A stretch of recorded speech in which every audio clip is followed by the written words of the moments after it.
Can I have council approach for one brief moment?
We would ask the court to allow Mr. Zimmerman to waive his appearance for the hearing today. He's been here all day, as the court's aware, and he won't directly participate in these proceedings. Okay, Mr. Zimmerman, are you agreeable that your appearance be waived for this rebuttal testimony of the Frye hearing? Yes, Your Honor. Okay, you may be excused. Thank you. Click down and follow Mr. Zimmerman out, so I will see you Okay. in the morning. And Mr. Manti, you may begin. Thank you, Your Honor. Mr. Owen, can you hear me, sir? Yes, I can. All right, Mr. Owen, you were previously placed under oath, and you still are. You understand that? That is correct. Mr. Owen, I had requested that the court consider your testimony for rebuttal for some very narrow purposes. The first of those is, you recall during your prior testimony that you were asked questions about the process that was described by the defense counsel's looping, whereby the sample of the screams was alleged to be improper, that when added together. You remember that series of questions? Yes, I do. And do you remember that you were asked about whether you had verified whether that would cause a problem with the software recognition or not? Yes, I did. And did you check on that? Yes, I did. What'd you find out? I found out that, first off, looping is a term that was used by Mr. West, not by me. That the software, if it's too short a sample, will not work. It'll throw a flag up and say you don't Just have a second, he can't hear But me. you Just a can minute, Mr. Owen, hang on, there's an objection. What's your objection? This is hearsay, because this witness is now being asked to testify about what somebody else told him that supposedly is an expert. And I will have no opportunity to cross-examine whoever that person was. This witness has already acknowledged he's not, insofar as the software itself is concerned, doesn't understand the math behind it, and it's obvious by Mr. Manti's question that he sought outside counsel of some sort. So I object. Response. Actually, Mr. Owen has not acknowledged that he's not an expert. In fact, I think he's to the contrary, but that aside. No, I think that what Mr. West meant was an expert in that software. As to whether or not he can program it, I believe he admitted that he could not do that. Okay. I agree with the court. However, the reason that this should be admissible is in rebuttal to the allegations that he had not, that he had talked to the improper person before. In other words, it was used before in that very context. And so I believe I should be allowed a fair response to that, even if the matter is technically hearsay, because it's in response to hearsay elicited by defense counsel. Okay, when you have hearsay and there's no objection, the court doesn't have to make a ruling. When there is an objection based upon hearsay, the court has to make a ruling. So since something may have come in that may have been hearsay and there had been no objection to it, doesn't mean that you can't now make an objection to hearsay. So Mr. Owen cannot testify as to what his conversation was because Mr. West would not be afforded the opportunity to cross-examine that person who gave him the information. Thus, Mr. Owen's interpretation of the conversation is what the court would hear, and I do not feel that that is proper, so I will sustain a hearsay objection. Yes, Your Honor. I'll move on to the next section then. Mr. Owen, do you recall the series of conversations that were had the last time you testified regarding, well, did you have occasion to observe the testimony of Dr. Wayman, who testified in the last section of this hearing? Yes, I did. Do you recall seeing that he was shown some sort of paper that was purported to have been authored by yourself? Yes, I did. Okay, and do you know which paper it is we're talking about? Yes, I did. And was that authored by you? Was it written by you? No, it was not. Okay. No, it was not. And, all right, did you understand that it was assumed by Dr. Wayman that it had in fact been authored by you and that that was the basis for his testimony? That's correct. I think that's a mischaracterization of Dr. Wayman's testimony. May I be heard on this? Dr. Wayman testified that he was provided this document, and let me tell the court what it is.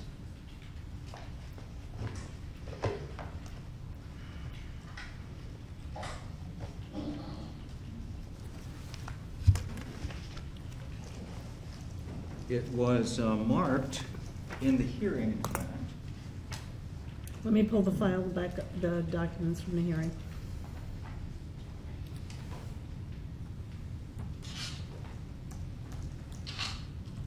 I hope I didn't misplace it because I had my hands on it at one point.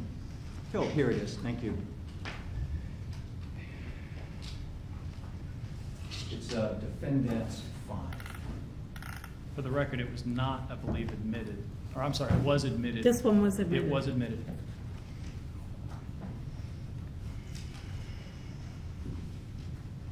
Okay, and your objection is? Dr. Wayman, the testimony was that Dr. Wayman received this document from me. And there was some question, in fact, an issue raised by Mr. Manti about what document it was. And then that was clarified through some questioning that indeed that was a document that was provided to the defense by the state in discovery, which I then forwarded to Dr. Wayman. Dr. Wayman's testimony was, as I recall it, that because he received it from me and I received it from the state, he believed it to be connected with Mr. Owen. I do not recall him ever having said that he believed Mr. Owen wrote it. In fact, it was just that. This was a document he received in connection with Mr. Owen's testimony. He reviewed it, he commented on it, but never claimed that he knew that Mr. Owen wrote it. Okay, and Mr. Manti has established through Mr. Owen's testimony here today that he did not write this document, so he may inquire as to why he had this document and why it was produced. Judge, specifically, it was referred to and referenced as, during the testimony, as an Owen report, a report Okay. by Tom Well, Owen. you could clarify that. Yes. You're talking about the document that was referred to by Dr. Wayman as a Tom Owen report? That's correct. And is it in fact a Tom Owen report? Absolutely not. Are you familiar with Dr. Wayman and Dr. Nakasone? I wasn't familiar with Dr. Wayman. I am very familiar with Dr. Nakasone. Okay. Have the two of you had occasion to cross paths in the past? Yes. What is your understanding of the relationship between Dr. Wayman and Dr. Nakasone, if any? From what I understand, I believe that Okay. Dr. Wait, Wayman... could you Just a please- minute, Mr. Owen. No matter how loud I talk, he's not going to be able to hear me, I don't believe. Your objection is? Relevant. What does it matter what his understanding of the relationship between Dr. Wayman and Dr. Nakasone might be? Okay, I'm going to overrule on relevance. Thank you. Mr. Owen, please continue your answer. It's my understanding that Dr. Wayman was employed by his contractor, who was employed by the FBI to help Mr. Nakasone with his Super APHIS database, which included voice material.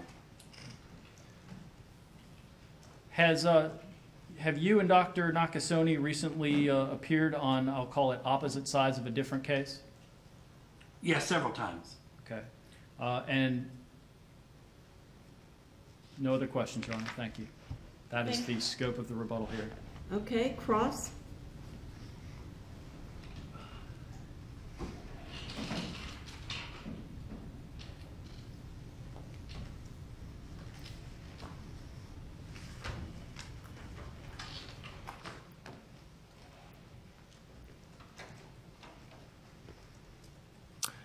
Thank you. May I have that?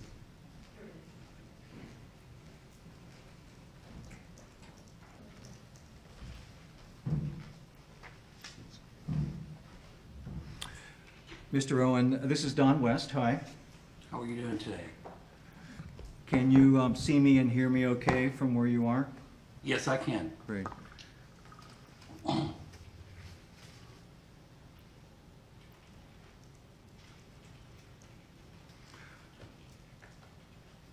Let's talk about this document for a moment. The title of it is Comparison Parameters and Speaker Similarity Coincidence Criteria. Are you familiar with that document?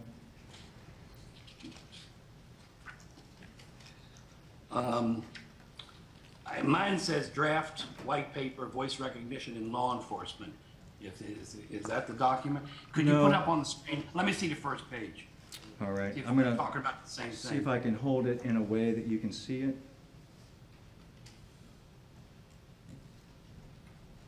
I'm not so sure what that is. Would it help if I read any part of it, do you think? Do you have all, Read- let me ask you read the this first- way. Read the first paragraph. I'll ask you this way.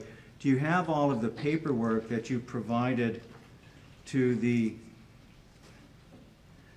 state attorney's office in connection with this case? Yes. Mhm.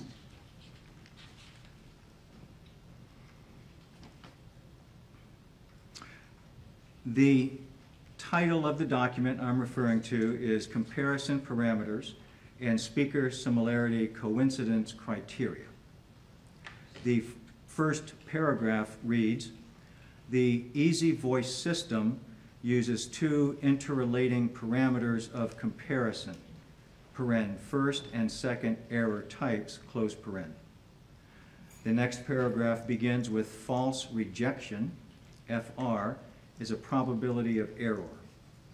Does that ring a bell? The information rings a bell, but the document, I don't have it in front of me. I don't know which document exactly you're referring to.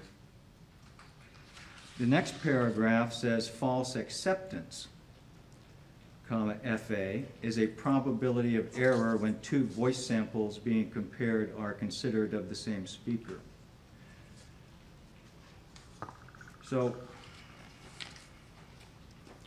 is it clear that you didn't write this document? Is that evident? I don't have it in front of me. I don't believe so. I thought I sent a document called Draft White Paper, Voice Recognition in Law Enforcement, because Mr.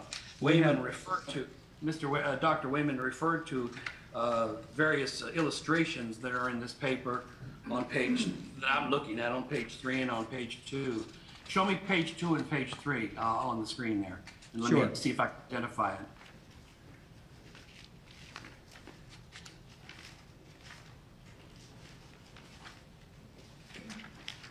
I'm going to read the, Now just show me the page, see if I can identify the pictures. there's no picture on the second page. It begins with the title, The Easy Voice Biometric Analysis Algorithms. We're not talking about the same document.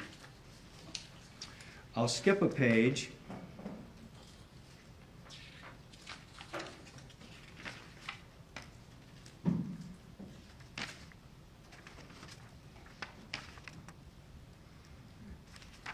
Well, let me skip several pages, actually, maybe because there's an illustration on this page.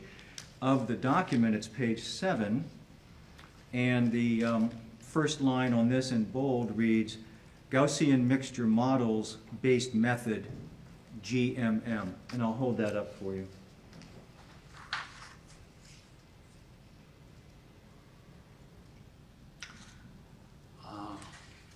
My document here only goes to page 6. It's a different document. I take it then you're unable to speak to this document or what it is? Not without having it in front of me. Not at this time.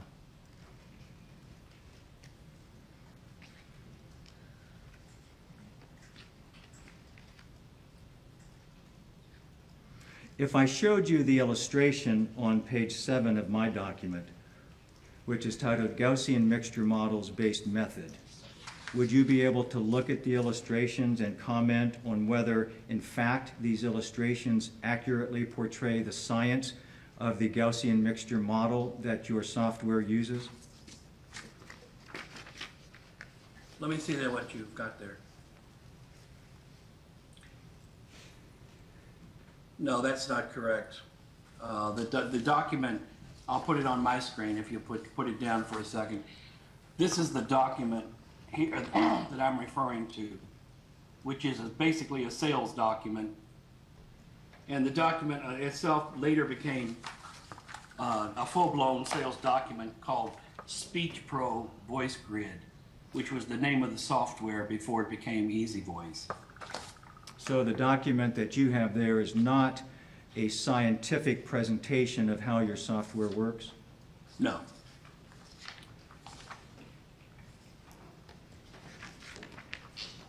In the sense that it's a sales document.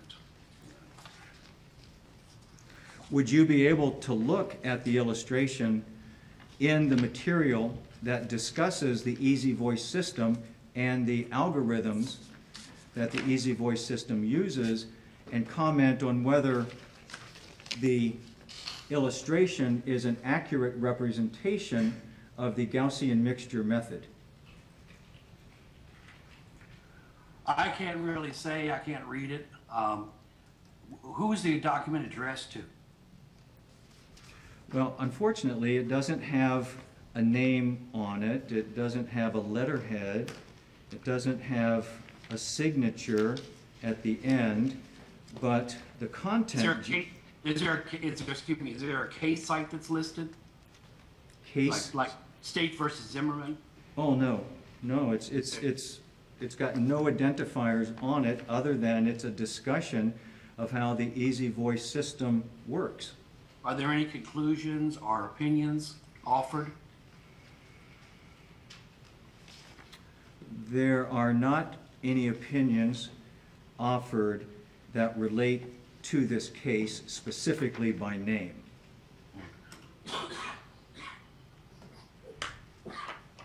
So that doesn't... This is a document apparently you've never seen before? I've seen the illustration, but I don't have any recollection of seeing the document. I don't know where it's from or what purpose that it serves. Okay. You heard Dr. Wayman testify, I take it, that in his opinion, the Gaussian mixture model, as portrayed by the illustration on page 7 of this document, is fundamentally flawed because it's not in... I did hear him say that. Do you agree? I can't speak to... If he was talking from a mathematical perspective, I can't speak to that issue. I'm not a mathematician. Would you be able to look at this illustration, or could you explain to us how the Easy Voice system uses the Gaussian mixture model in its analysis? Well, basically, that's what they call it, but Could in you reality, is the way I understand it. Could you tell him there's an Oh, objection? I'm sorry, Dr. Owen, hang on. Or Mr. Owen, hang on, I'm sorry. We're now well beyond the scope of the rebuttal part of the hearing. It is beyond the scope of the rebuttal. Except with one minor caveat I would submit, and that is Mr. Owens being offered as an expert in this software. And I think I have the opportunity to explore whether he really understands it. Okay, you had that opportunity when he first testified on behalf of the state. The state has now called him for rebuttal and was very limited in what evidence they offered in the rebuttal. And as such, the defense is limited to their cross based upon what the testimony has been today. So I'm going to sustain the objection.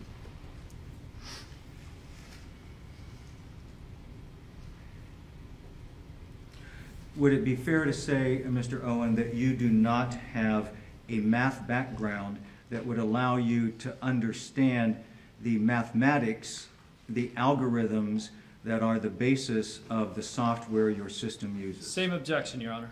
Okay, Mr. Owen has already testified here today that he's not a mathematician and he can't comment on Dr. Wayman's testimony. And anything beyond that would be outside the scope of the rebuttal testimony that's been offered today. I accept that he's not a mathematician, and I don't want him to comment on Dr. Wayman. I want to ask him, though, if he understands the math, understands the algorithm in the development of this software that forms the basis of his testimony. If you could point to me where in the rebuttal testimony given this afternoon he has given any testimony in that regard, I will allow you to do that, but I did not hear any. I would think for the purposes of Frye, the court would want to know all... The court has heard the testimony of Mr. Owen, when he originally testified, and both sides had the opportunity to examine and cross-examine him. He's brought here today for rebuttal testimony, and it was very limited rebuttal, and by the rules of evidence, your cross is limited to what his testimony has been today. So the objection is sustained. Thank you, Your Honor. I'm just processing it for a second. I understand. So I can ask the next question. You commented, Mr. Owen, that you and Dr. Nakasone have appeared in the same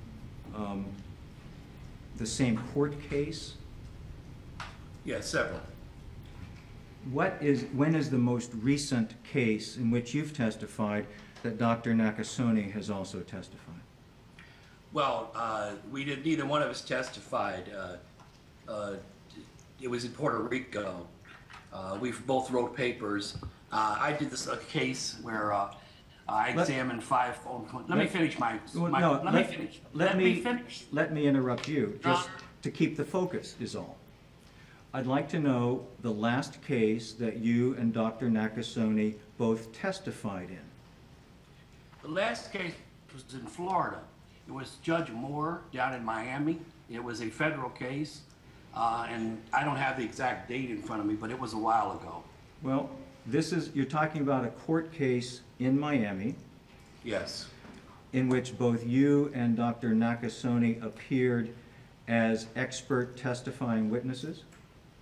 No, he and another FBI agent, a retired FBI agent, actually appeared to attempt to speak to the issue of voice. Let me finish. Wait a second, please. If you would let the court rule. I'm sorry, Mr. Owen, if this... Judge, I would ask that he be allowed to finish his answer. I will allow him to finish his answer. But his answer isn't responsive. Okay, how was it not responsive?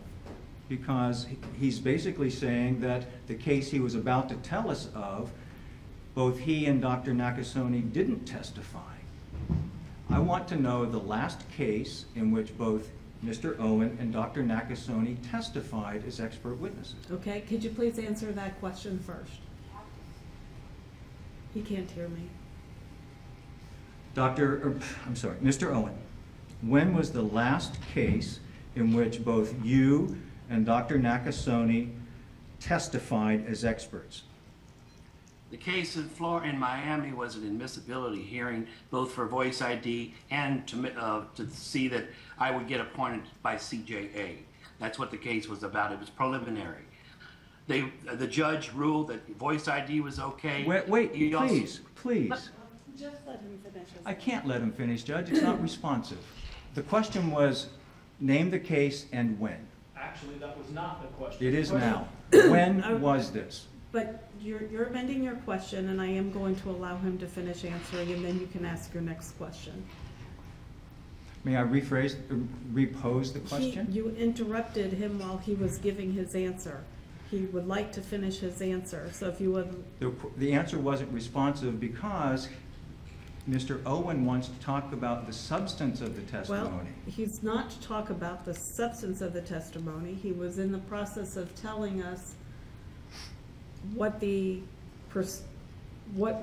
type of case it was, and I think he said it was an admissibility hearing, and he was cut off, and he wasn't able to finish that.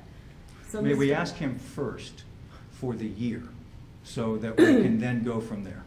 Yes, but please don't cut him off in the middle of his answer anymore. Thank you. Mr. Owen, the Yes. case that you're going to be telling us about, where you and Dr. Nakasone testified as experts, when was that? What year was that?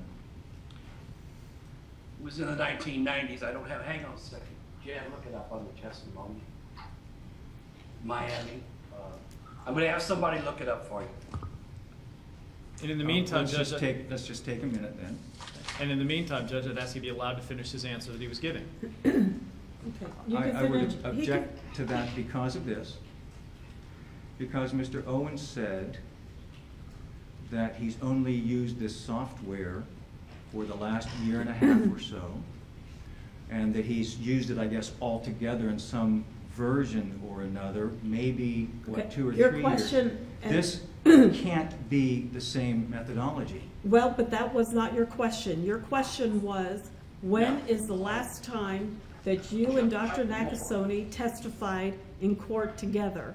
It wasn't what he testified about, it wasn't software, and he was trying to answer, and your next question that you wanted qualifying was what year? I understand you want to go to the next phase, but I'm going to allow him to answer the first question. You may answer. Mr. Owen, did you hear that? Parts of it. Okay. But I can answer. I think I heard enough from the judge. The year was 1999. The judge was Judge Moore. It was a voice identification case, 2 calls. It was an admissibility hearing. Voice ID was admitted. My CJA voucher Your Honor, was this is admitted. not responsive. Let me finish, please. Mr. West, please allow him to finish. Go ahead. Okay. You may answer. It didn't go to trial because I did the test. It was the person's voice. He was guilty, and he took a plea. That was the end result of it.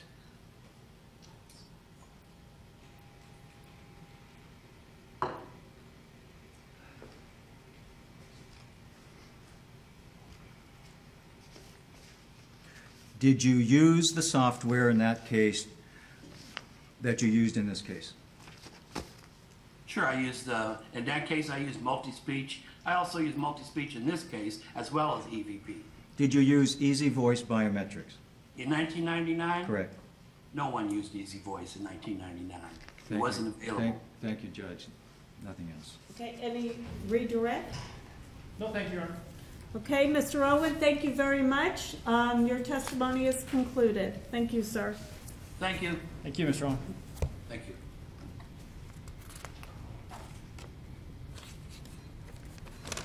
Does council want to proceed to argument on the Frye hearing? I intend to do that, Your Honor. It also suggested a written argument. I have one of those compiled already. Mr. West? I don't have a written argument. I just haven't had time with the schedule that we. Well, then you may proceed with an oral closing on this issue. Yes, Your Honor. I think it's the state's burden to Well- establish the admissibility. And then I would like an opportunity to respond. I guess you're going to have to give it orally. That's fine, Your Honor. If I could, just a moment.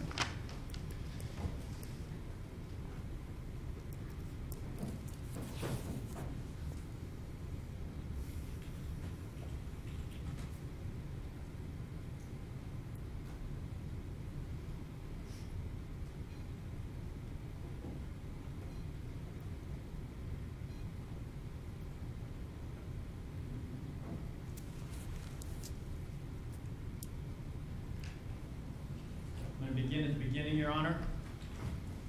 This is the Evidence Code, Rule 90 point, I think it's 601, 602. Any relevant fact, any fact relevant to prove an issue is admissible into evidence unless the admissibility is precluded by some specific rule of exclusion.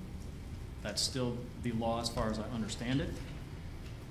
I'm going to continue with the fact that... Can you go back for a second? You have a citation out there. Absolutely. Thank you. And in fact, what I'll do is, if with the court's permission, I'll just give you a copy of it so that it is all available. Okay, thank you. And I'll give counsel one, too, if you really want. Thank you.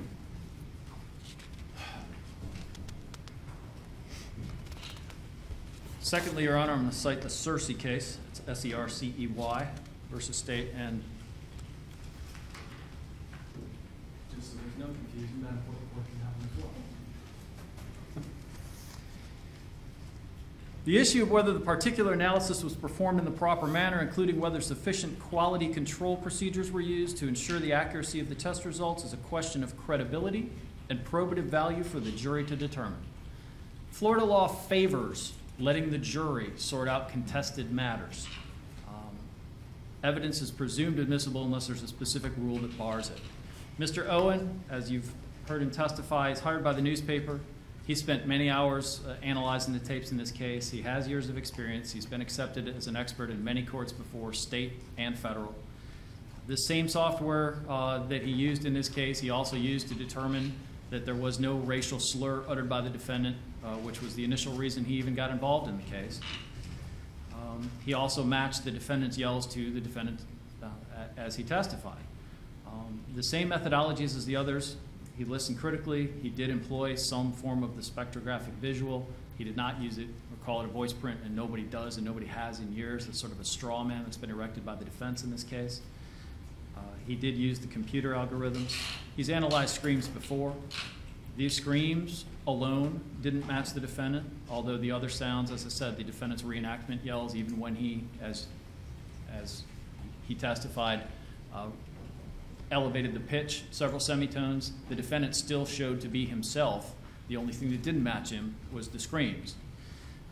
Exclusion, as he testified, is a much simpler process than actually identifying the voice. Mr. Owen did not attempt to identify the voice, despite the fact that a couple of the defense witnesses said that he did, including Dr. Wayman.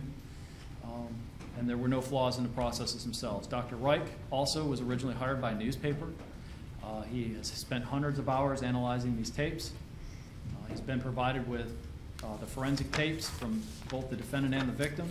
He utilizes a computer to assist him in oral and acoustic analyses. None of that is new or novel. He talked about the formant frequencies, which can be reflected on the spectrograph, which actually even Mr. Wayman just discussed. He did say that basically he used a program to sort of filter out some noise and turn up the volume on some of the background sounds, which even the defense witnesses acknowledged there's nothing wrong with that. Taken together with those known factors, in other words, assuming a closed set of two possible screamers and the fact that the screaming stops right after the gunshot, he concluded that the screams were not the defendant, and he concluded tentatively that they were the victim, Trayvon Martin. I will repeat here the motion I filed earlier as to the audibility portion of Dr. Reich's testimony. That is not something that is subject to a Frye hearing. I maintain that position. I don't know that simply by accepting the testimony that the court has decided that that is the law that applies. The court is free to accept the testimony and still follow the law.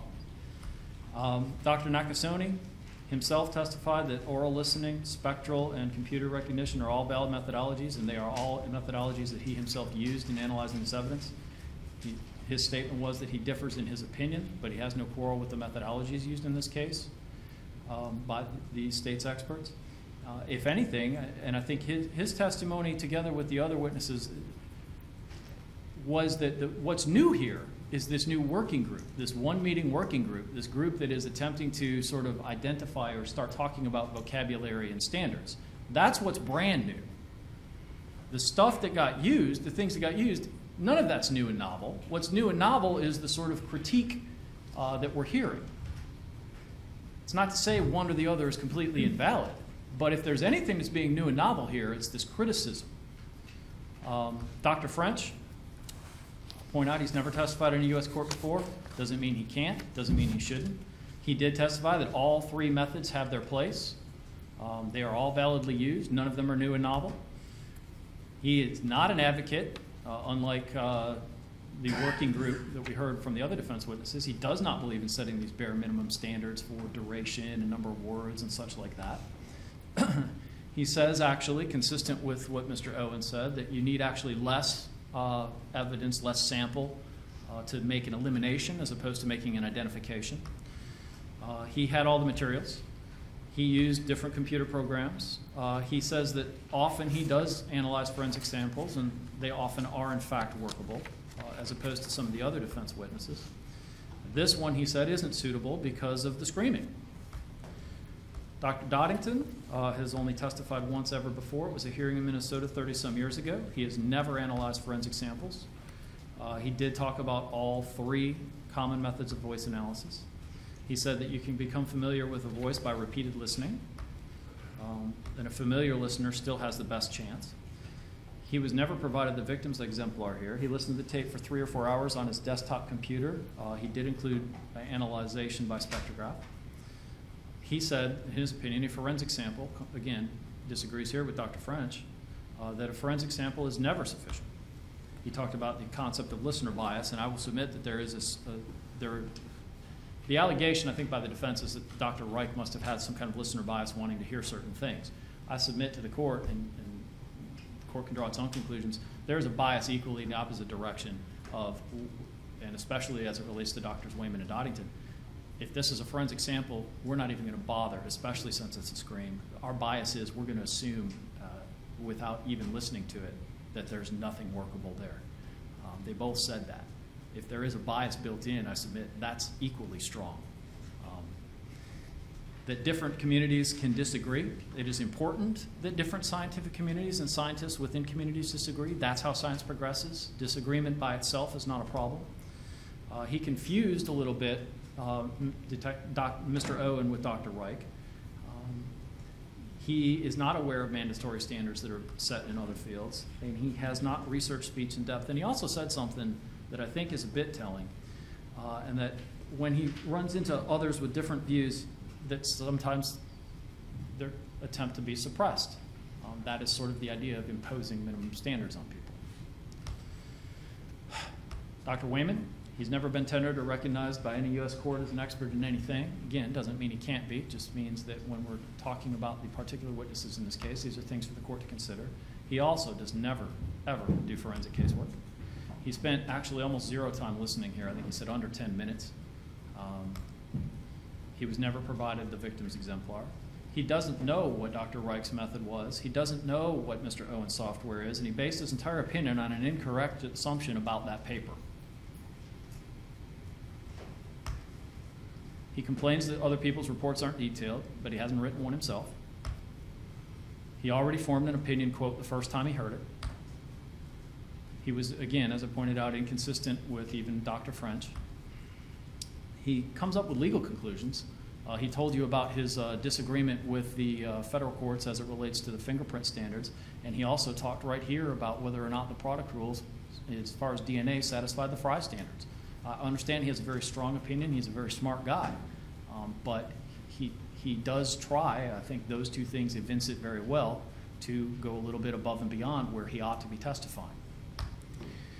He does talk about vague terms and lack of vocabulary, that is not uncommon, that people disagree even about the very same meaning of the very same scientific terms. That's part of his mission. And he even pointed out to the court that even the National Academy of Sciences, 2 years back to back, issued very disagreeing reports, almost in direct contravention with one another. And he told you he agreed with the earlier version and disagreed very strongly with the second version, but the second version is the one that governs. It is sharp. It is easy to look sharp when you haven't done any work. When you don't want to look at it, it's easy. Briefly, I know the court said that you have reviewed pretty much every case. I just want to make sure I don't leave any stones unturned here. I will point out that the law in Florida is that in the vast majority of cases, no Frye inquiry is even required because no innovative scientific theories are at issue. Frye sets out the test, at least for the moment. I will concede and acknowledge, of course, the court is aware the governor signed into law the statute which changes to a Daubert jurisdiction. That, of course, has not been adopted actually as a rule of evidence yet by the Florida Supreme Court. In fact, it's been, I saw last week, referred to several committees for comment on that issue, including the Code and Rules of Evidence Committee, which meets next week.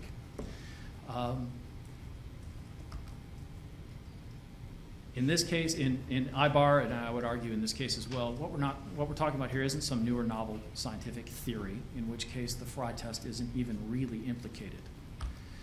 Which is really the new or novel idea? The court is not required to accept a nose count of experts. You can peruse different things and disparate things, including the prior judicial opinions, and decide for yourself whether the theory and issue has been sufficiently tested. That's the Ramirez case. So which is new or novel? The oral spectrographic computer models, or these new research-based standards that really don't even exist yet because they're still being bandied about in a working group. Only the general principles and methods are subject to Frye. It is not necessary that the expert's opinion be generally accepted. The nature of his conclusion is irrelevant, even if it's controversial, even if it's unique. Frye allows even opposite opinion testimony from experts relying on the same generally accepted scientific principles and methodologies. The opinion of the testifying expert need not be generally accepted. Lack of studies doesn't preclude admissibility because and requiring sort of unanimity or a vast majority of noes is counted, I think that the Florida Supreme Court has recognized that just sort of makes actual expert testimony, useless. It's sort of a verbatim regurgitation of what might be in the literature somewhere, as opposed to actual expert testimony, sitting down, doing the wet bench work, and trying to formulate an opinion. Where the procedures themselves are not new and novel, it is for the jury to determine the credibility of those expert opinions. I'm re-quoting Cersei, which I cited right at the very beginning of this argument, and I'll simply close by saying, Your Honor, if the evidence is really as bad and the methodology is really as bad as the defense believes it to be, then they ought to welcome the jury hearing about it, as opposed to trying to keep it from them. I think the court should grant the ability to present that evidence to the jury and let them decide what is and is not the best evidence, just as we discussed during voir dire this morning. Thank you. Thank you very much. Mr. West?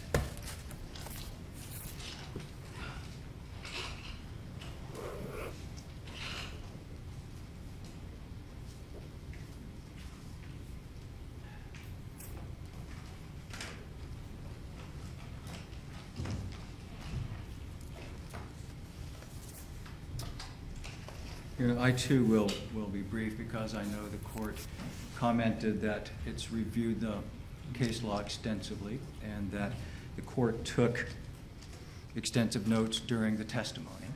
And I know that the court is familiar with what the scope of a Frye hearing is, but just a little bit of background. Just one minute. Oh, sure.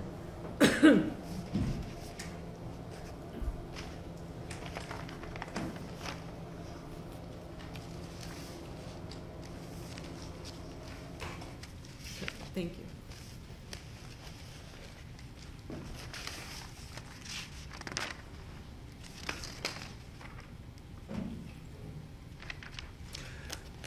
As the court is aware, we have been scrambling to try to get our hands around this testimony in this case. As the court's aware, Mr. Owen never did prepare a report. We made an attempt to take his deposition, but we weren't able to because we couldn't afford it. He wanted $3,300 to talk to him for half a day.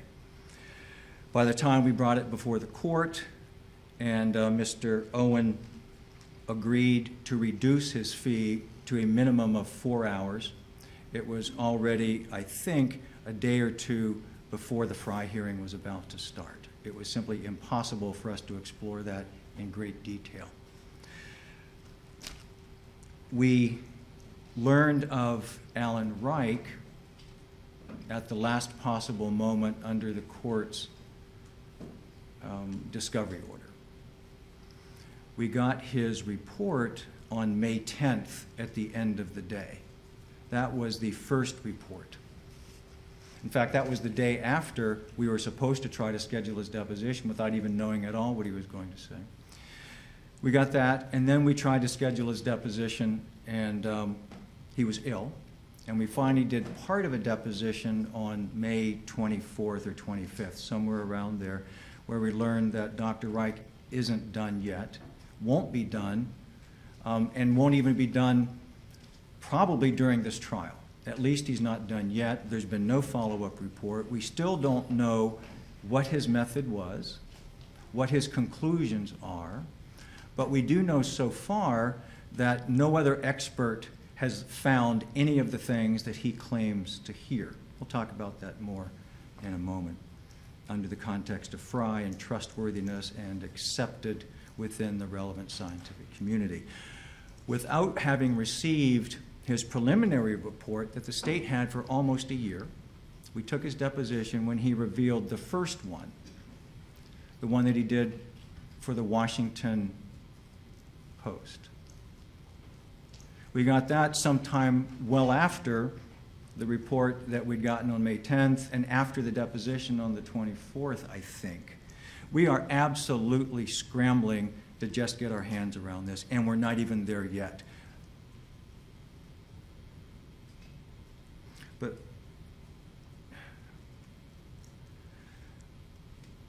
so let's start more from the Frye hearing, though. explaining to the court the challenges, that we had asked for more time to explore this. We asked for an opportunity to let Dr. Reich finish his report and take his deposition and really know what he was saying, what his methodology was, because it wasn't clear from the report, to find people that could try to do what he claims he could have done. The contact with our experts was in that scramble over the last month, roughly, give or take. We had Dr. Holin's report sometime in April, but just a few days before his deposition. Well, Dr. Holin's report has not been entered into evidence here, and neither has he testified. Correct. So the court is only going to consider that which has been entered into evidence in the testimony it received. My point is this, that the state has the burden of establishing the acceptance within the relevant scientific community. They offered no experts other than Mr. Owen and Dr. Reich to essentially validate their own work in this case. There were no experts called, including Dr. Holin, to say, yes, this is what we do, this is how we can do it, when we can do it, what's meaningful and what isn't. So there was no effort whatsoever by the state to, in fact, bring a representative community of speech identification, speaker identification, or even speech recognition experts before this court. That's the backdrop to Dr. Nakasone. As the court will recall, Dr. Nakasone runs the FBI lab. He's done it for years. He's done it all his career somewhere, starting back with the Los Angeles County Sheriff's Office. He has testified. He now,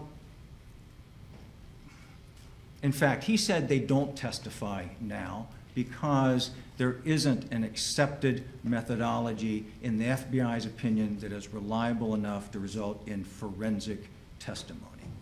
For a long, long time, they endorsed, or they attempted to use, the spectrographic analysis, the oral spectrographic analysis. The closest thing, I think, that Dr. Reich claims to have tried to use. And they gave up on it. 40, 50 years they've been trying. They have finally thrown the towel. It doesn't work. They've abandoned it. They've now shifted to an automated speaker recognition system. Dr. Nakasone said it's at least 2 years away before they would have any confidence that it's reliable, and it's certainly not accepted in the scientific community. That's the system that Mr. Owen used, the automated speaker recognition system. That's the computer system. George Doddington, Jim Wayman are absolute distinguished international experts in that community. They know to the minute what's happening in automated speaker recognition. Dr. Nakasone runs the FBI lab. He knows it too. In fact, they work together on working groups to try to come up with some standards. Dr. Doddington, in his work with NSA and then as a consultant to NIST, funds, supervises, organizes the evaluation of these procedures. They invite people to submit their algorithms.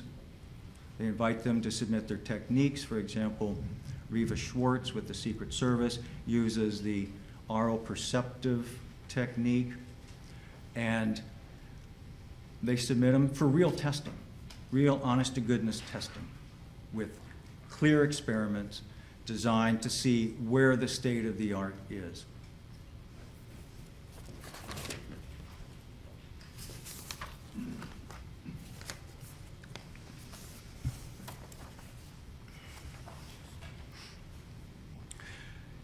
They wouldn't in a million years try to test the samples in this case because it would do them no good.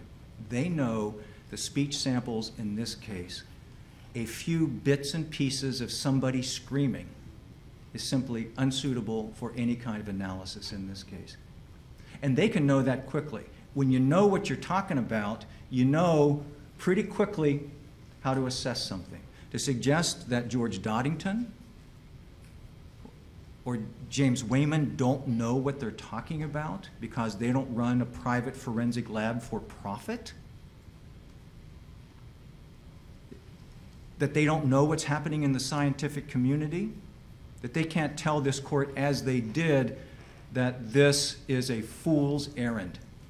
There is no methodology in existence anywhere in the world that can reliably test what we have in this case. They know it's a fool's errand because it's a waste of everybody's time. Or, if you try, the results are going to be unreliable. You can't get reliable results with it. Would we like to have reliable results? Yes, we would. The state's experts don't even agree among themselves. Mr. Owen took all these screams believing it was one person, stirred them up in a pot, ran it through a couple of times, and came up with some sort of opinion based upon which light lit up. Alan Reich says he hears George Zimmerman and Trayvon Martin holding a conversation. His report should begin, "It was a dark and stormy night."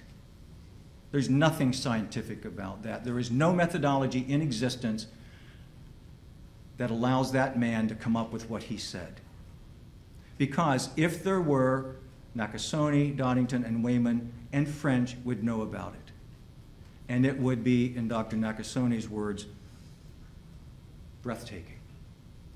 It would be worthy of a Nobel Prize, something that doesn't exist. So, if these guys did it, they have created the most phenomenal methodology known in this industry. And it has completely escaped the world's preeminent experts. But there's Dr. French as well. Dr. French is a forensic voice identification expert. He does do this hands-on. He has a laboratory in England with several full-time employees. They did the work on this case. He also has an association with the university, where he's directed research projects of graduate students specifically focusing on screams.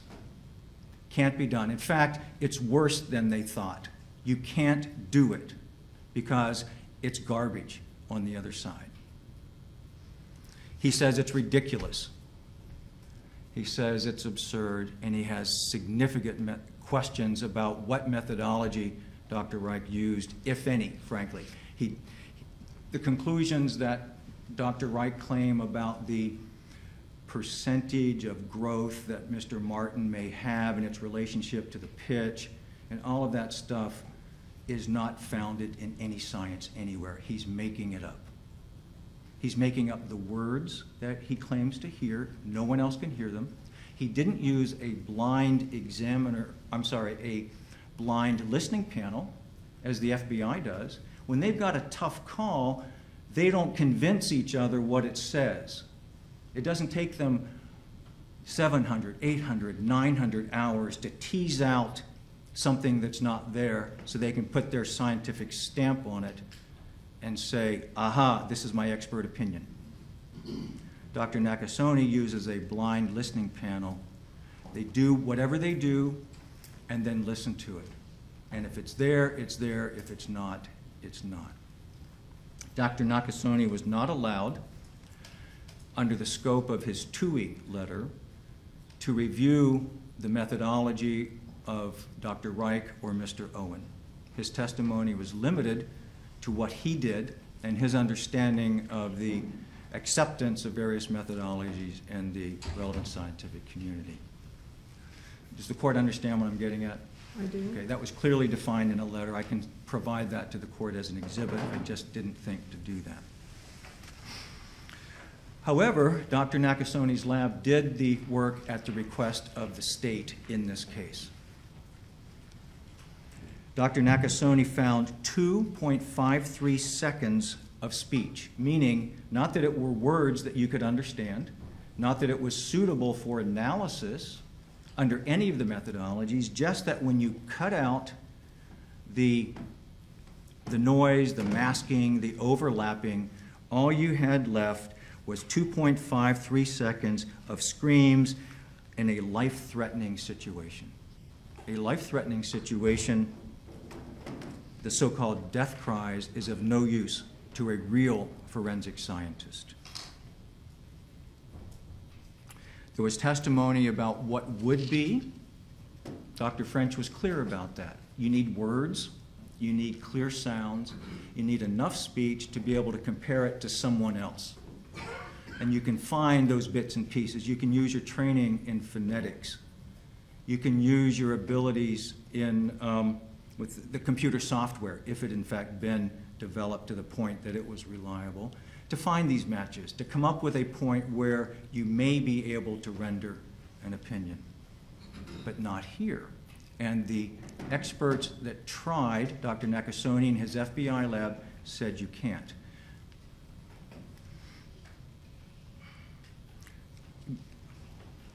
Dr. French took it that next step, though, because he does have the forensic lab, and he wasn't willing to say, you know what, you have to have a certain number of seconds. Not everybody agrees with the FBI when they say it has to be a minimum of 16 seconds or 14 with permission. Although it's supposed to be phonetically balanced, Dr. French said, you know, it's a little more flexible than that. Because, for example, if he were trying to compare his voice with Mr. Mantai's, it would be an easier comparison if that was just the purpose. Dr. French had a British accent, Mr. Mantai doesn't. If you have enough speech and you have these clear markers, you can make the call relatively quickly. There's nothing in this case, though, that allows for that. Dr. French said, on age, could a 29-year-old have made the scream that Dr. Reich says, in his opinion, was stop or help? Dr. French said 50-year-old could make it. Not even sure it was a guy, if you will. That when someone is in a life-threatening situation, all bets are off. It's not helpful. You can't make anything. It's unfortunate. You know, Dr. French does 80% of his work for the prosecution. This isn't a guy that we found and hired because he has a reputation for working for the defense. I didn't know him from Adam till I started looking around in May, I guess. He has the lab, he has the people, he has the university experience, and he testifies all the time around the world. Admittedly, he has not testified in the United States. He's working on a case, apparently, that he's not testifying. But I would hope the court wouldn't hold that against him because he has been hired as a trainer by the FBI and the Secret Service. I think that's pretty good credentials, even though he hasn't actually testified here in the United States. And I would certainly hope the court would find him to be an expert and a member of the legitimate scientific community in voice comparison.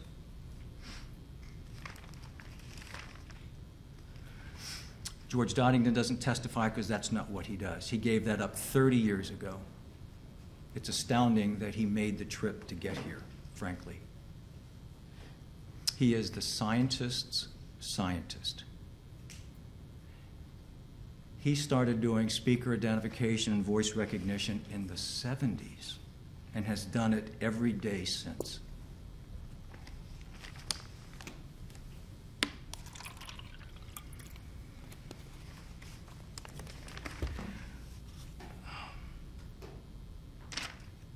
Mr. Owen, the expert that the state offers not only to convince the court of his own methods and methodology, but basically to legitimize this whole thing, to say that he's part of the scientific community that can do this, has a financial interest in this case.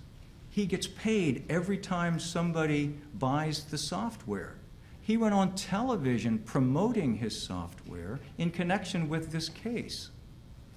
In fact, in one of the exhibits, I have a copy of a YouTube interview that he did that I'd like to supplement on the record. The court can read it or can view it at its convenience. Is it already in evidence? I don't think it is, no. Okay. But it's where Mr. Owen was questioned by a national. We're going to argue about facts, not evidence, and have to Okay, reject. I mean, sustain. We'll get to that in a minute. So he has a financial interest. He doesn't have a PhD, he has a BA in history.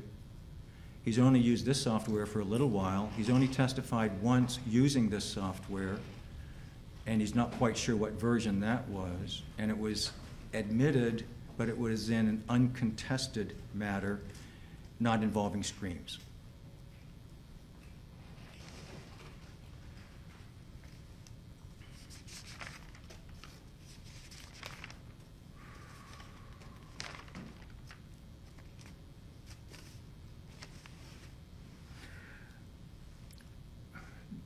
The reason there's confusion in the scientific community with Dr.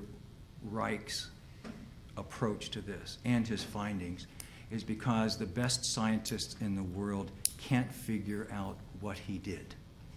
They can't figure it out from the report, and they can't figure it out from how he explained it.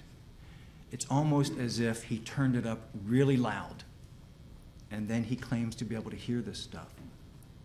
But he admits in his report that even though you turn it up loud, it doesn't make the speech better. He talks about behavioral things from which he's not been qualified as an expert.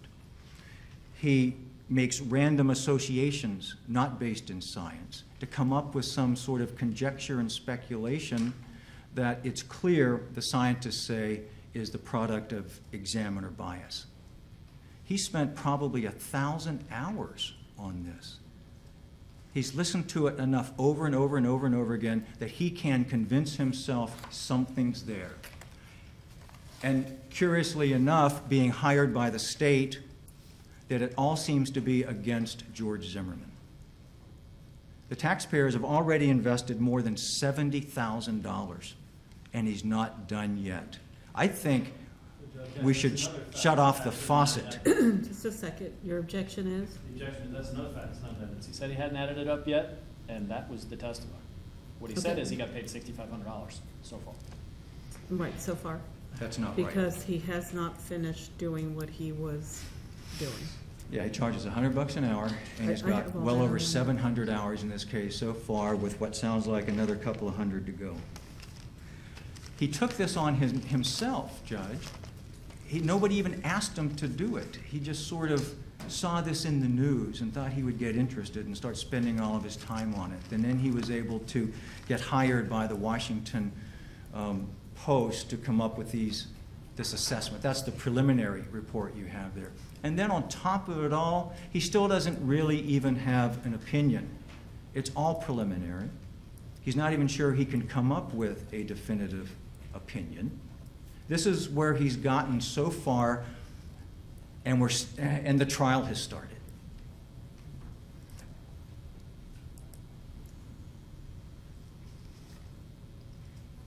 So, where are we? The state has the obligation to prove to this court that these are valid scientific methods that have been generally accepted within the scientific community. The automated speaker recognition software is not. There's been no testimony in this courtroom that that is an accepted method in the scientific community. It's not there yet. Dr. Nakasone said it's a couple of years on. Only Mr. Owens says that in this courtroom. And he doesn't know how it works. He has no clue. He doesn't even know that the literature that the company publishes is wrong. It's scientifically flawed. He doesn't know that. Dr. Reich doesn't use it at all. I think he made a disparaging comment, frankly, about that, because the suggestion was, oh yeah, you use a computer. But that wasn't for automated speaker recognition. His computer was for his spectrograms, which have been debunked. They've been around since the, 60s or 70s, and it's clear there is no such thing as a voice print. That's now what's accepted in the scientific community. And that no real scientist is using that now as the basis of, as the only basis of speaker identification. So, You have one moment. Just a minute.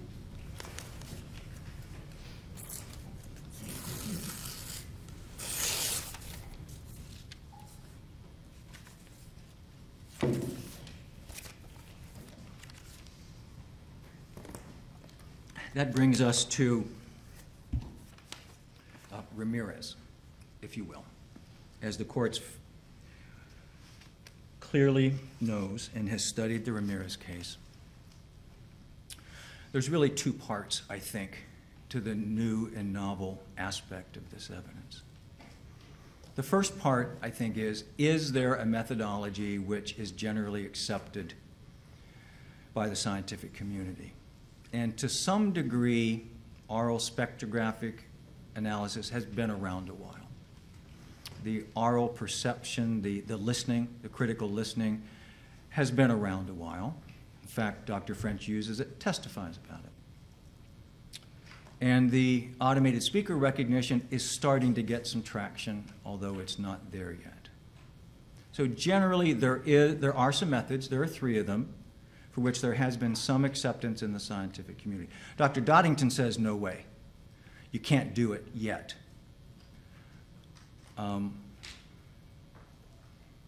He has a top secret clearance with NSA, and he says it can't be done yet. However, we have an additional issue here, and that is, even if you assume for the moment that Mr. Owen's software would be generally accepted, which it's not, or the oral spectrographic analysis method is generally accepted, which is highly in question now, or the critical listening alone, which we don't even have before this court, we have this application issue. And that is that under Frye, it's not just the method itself that has to be generally accepted, but its application to the facts of the case has to also be generally accepted. And if it's not generally accepted, then it's new and novel. And if it's new and novel, then the state has to prove that it's generally accepted. I know that sounds almost circular, but I think that's where things are in this case. In Ramirez, the court is aware tool mark evidence has been admitted in some form or fashion for a long time, whether it's the firing pin imprint on a shell casing, primer cap, or an ejection mark, or a screwdriver busting open a lock.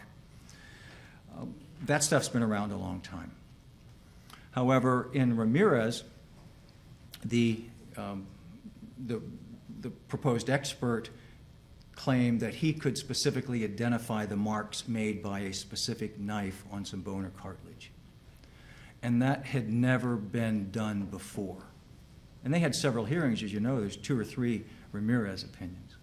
It had never been done before. And that application to those facts was new and novel. And it wasn't shown that that's accepted in the scientific community, and the Supreme Court properly rejected it. In this case, even if the methods themselves may be generally accepted, the application to the facts isn't. Every expert with credentials and history and a commitment to this scientific community, the people that have committed their lives to it and that are recognized as experts internationally, said it can't be done. So if somebody did it, it's new, not just novel, it's breathtaking, it's earth-shattering, it's worthy of a Nobel Prize. So if they did it, good for them. But Mr. Manti has to convince you that, in fact, they did it with a methodology that's accepted in the community, and that has not been done. There's no other expert being offered other than Mr. Owen and Dr. Reich to support their own opinions. That's the scientific reliability aspect, I think. The court well knows that the courtroom is not a laboratory. It's not the place for experiments. That the court also has to do a legal reliability analysis. That's under 403. So separate and apart from that, even if the court thought, well, maybe there's something to it, the court has to take a look at what the effect of the evidence would be on the jury. And would the prejudice outweigh the probative value, essentially? The court's familiar with 403. Or would it lead to confusion or misleading the jury? Submit that it would. Dr. Reich doesn't even have a firm opinion yet. He's all over the board. Nobody really knows what his methodology is, and he says all of these things that nobody else can find on these recordings, and they're all bad for George Zimmerman. Tom Owen listened to the recordings and extracted all of the shouts that he could find. I think he said there were 10, maybe, 10 distinct things. He put it all together, and he had a few seconds worth. He didn't find any of the things that Alan Reich did. In fact, he assumed, I think, it's fair to say, he assumed that the person crying for help was all the same person. Otherwise, he would have had to have sorted them all out. So and he didn't find, he listened to him, he amplified him, he did the stuff that one would expect a forensic examiner to do, and he didn't find any of the things that Dr. Reich did. So we have opposing state experts on the content of the recordings, if nothing else.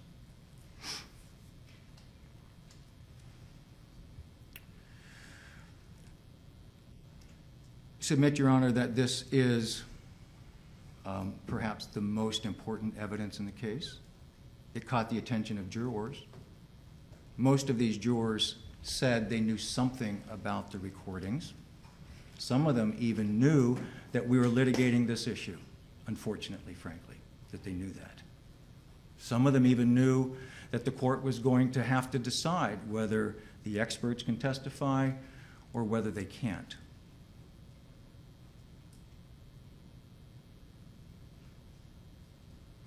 And then we hope, of course, that they can then disregard whatever it was, depending on how the court rules.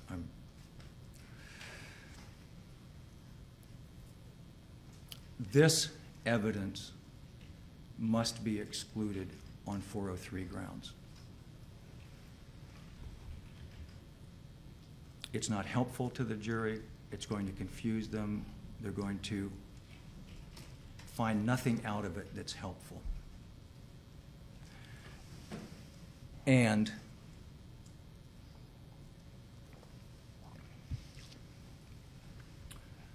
the minimal value that it could have, the minimal probative value that it could have, given the contradictions and the conflicts, the experts that will be flooding through these doors to testify, to no opinion, to Dr. Reich's no opinion. He's not done yet, just preliminary anyway, and he probably won't get there because the recordings are too poor. At least he admitted that. And that Mr. Owen has a financial stake in it and a bachelor's degree in history.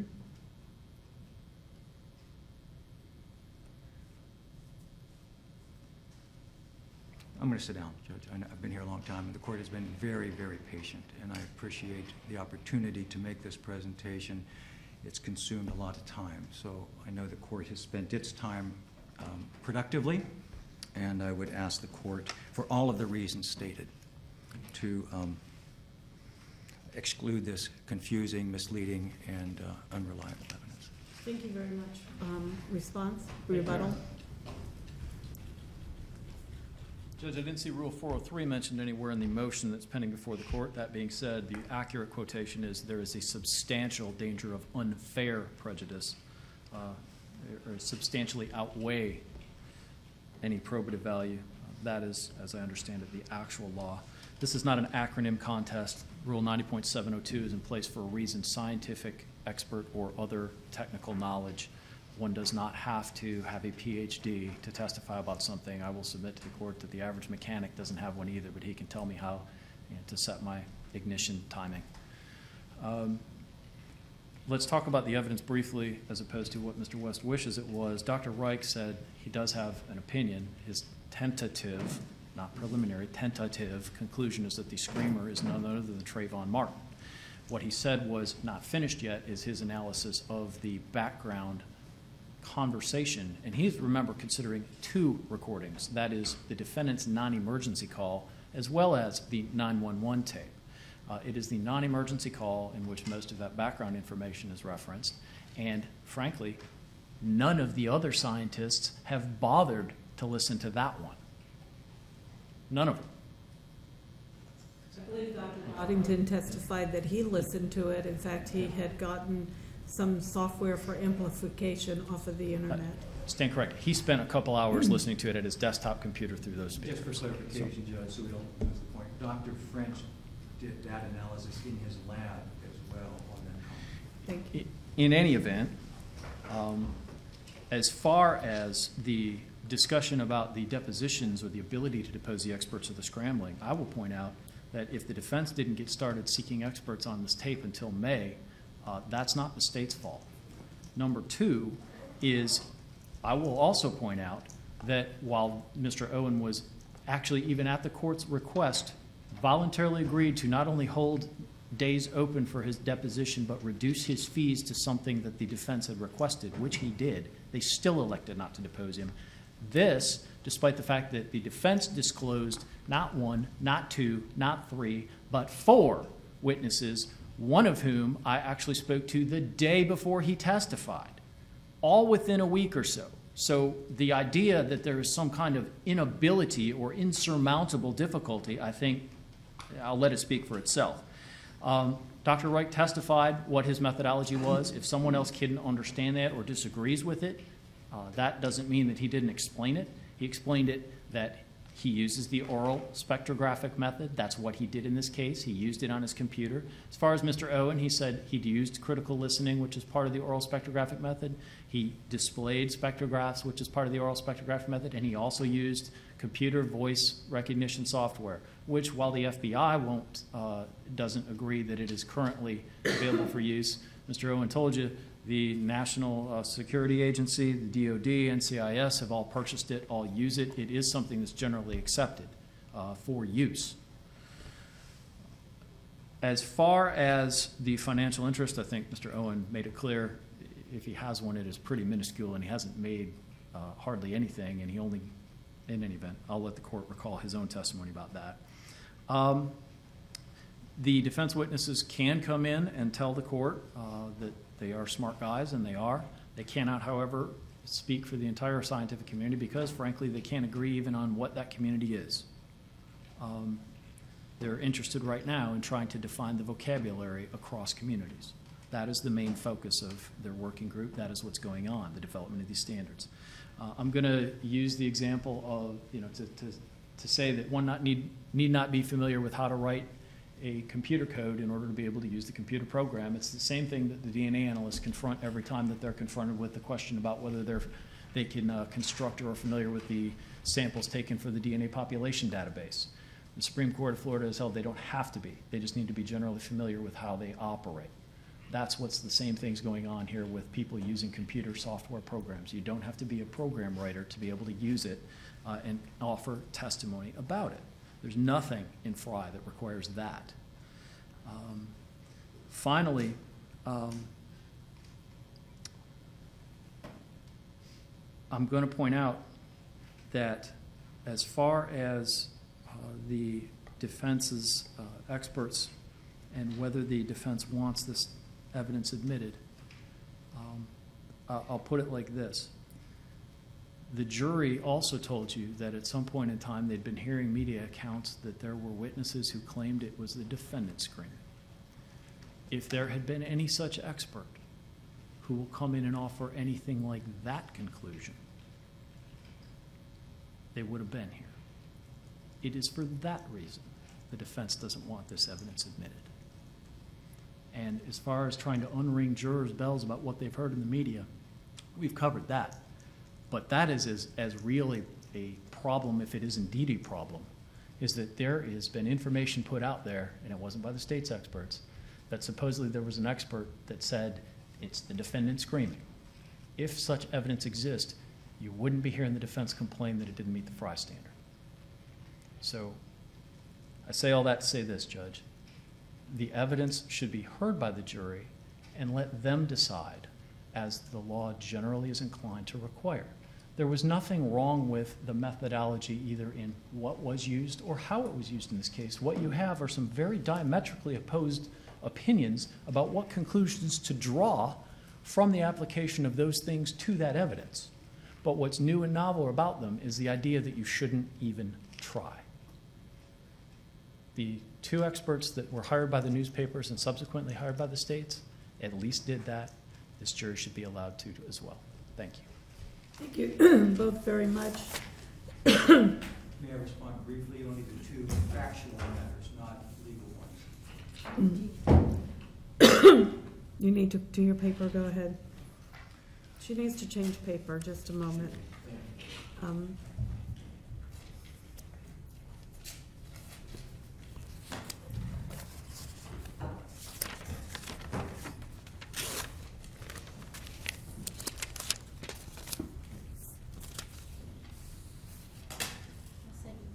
Okay, thank you. It's 5:30. You want, if I let you respond, the state's going to want to respond. They had the burden. We had their argument, your argument, and their rebuttal. That's enough for the court in all due respect. I'm going to go home this evening and review my notes from the hearing beginning on June 6th, and hope and expect to have an order tomorrow. There are certain pretrial motions that the attorneys have requested the court hear in the morning, so we will be in recess until 9 a.m. and we will begin opening statements on Monday at 9 a.m. So I will see you all at tomorrow at 9 a.m. Court is in recess.